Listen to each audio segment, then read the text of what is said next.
Loading up at Costco, pallets of bottled water were moved up front, a limit of 5 per customer. Case after case were streaming out the door. We saw all these people buying all this water and learned about it while we were in Costco. The alert went out this morning, and this guy's mom sent him on an errand.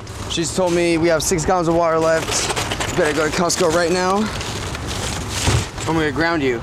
Cyanotoxin, it causes stomach cramps and nausea, liver and kidney damage, and breathing problems. It's in algae that's bloomed in 3 spots on Detroit Reservoir where Salem's drinking water flows through. Filters don't work, so far chemicals haven't killed it, and what's worse, we're not even into summer yet, and hot temperatures make the toxin even stronger. Right now, we're looking at changes in our filters at our existing treatment plant to try to catch these toxins.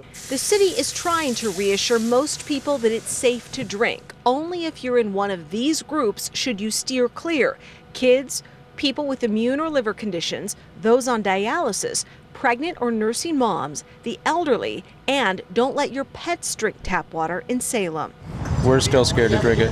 The Early family of Salem seeing the effects at lunch downtown. Yeah, he said the ice was no good for today because of the water.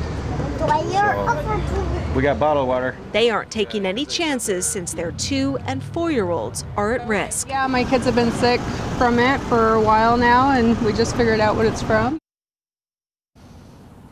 Now, this may keep happening all summer because those hot temperatures just make that algae worse. Some state officials say Salem needs a new plan to avoid open reservoirs like Detroit Lake is, or somehow divert water around it, but that would cost millions.